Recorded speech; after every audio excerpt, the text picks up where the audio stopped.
Hi. It's confusing. I get it. There's a lot of, clever marketing out there that makes food choices and picking a healthy option very hard. So I'm going to jump in today and talk about two different things you can do to swap in and out of your diet to support your body, to support your hormones and overall health. Let's firstly chat about salt. So sodium chloride is predominantly what is found in your normal everyday table salt. It's a sea salt that's very refined, a lot of the time bleached, and it leaves you with either predominantly or just sodium chloride. Now, sodium chloride attracts water. So when you're having a lot of this added to your foods or in foods already, then you're going to be attracting water. And that can contribute to cardiovascular risks like high blood pressure and poor circulation, can also lead to fluid retention or edema in the body, but also kidney and gallstones can form from having too much of sodium chloride. Now you might be saying that you don't add this type of salt to your meals at all. Well, if you're having any kind of packaged or processed foods, it's likely in there already. So that can contribute to the amount you're getting in over the day. So things like stocks that are already bought, sauces, crackers, breads, all sorts of processed foods, even cheeses. These things can contribute and add up. So that is something to consider. Always going whole foods and making whatever you can yourself so you know what's being added in there. But I'm not saying don't add salt to your meals. We need salt, and especially if you're craving salt, that can be a sign of adrenal gland weakness. So you do actually need salt. So the first thing you can do is opt for foods that are higher naturally or salty naturally. So things like your fish, like anchovies, sardines, and oysters.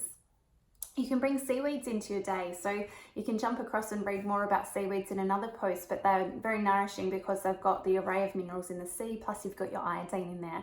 So you can add those into your cooking, and then you can actually use your proper good nourishing salt. So you can go for Himalayan salt, which has got all of your minerals, not just sodium chloride, doesn't have iodine, but as I've talked about before, you can add seaweeds into that, or you can buy a Himalayan salt that already has Dell's flakes in there, which is posted below.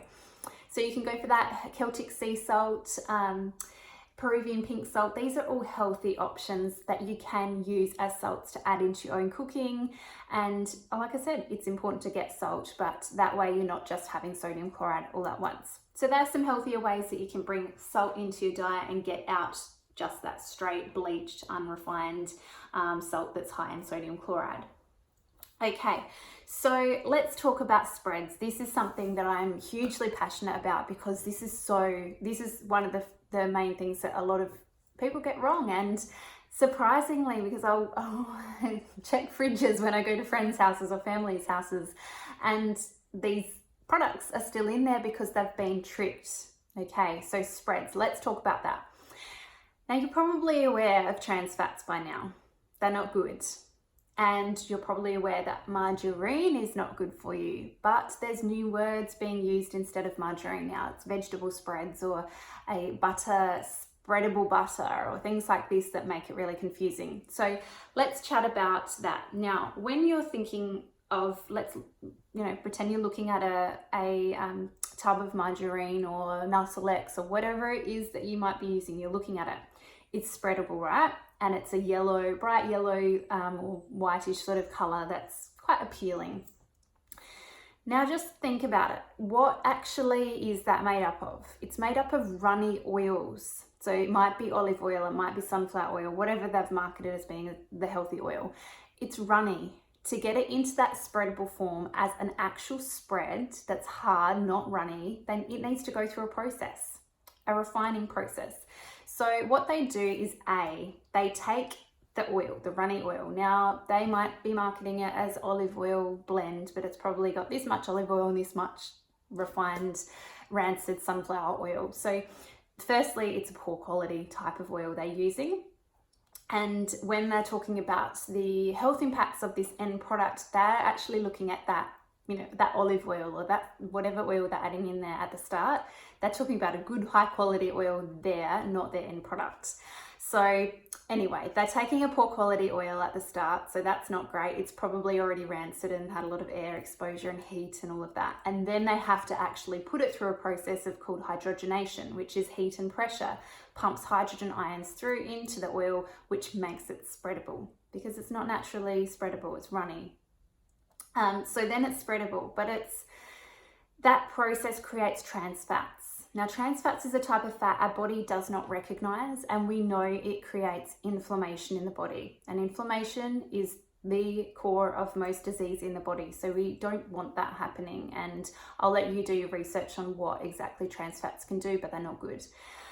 And also that end product isn't yellow. It's not white or yellow. It's grey brown, a grey blacky color, and it smells. So they have to deodorize it and they have to bleach it.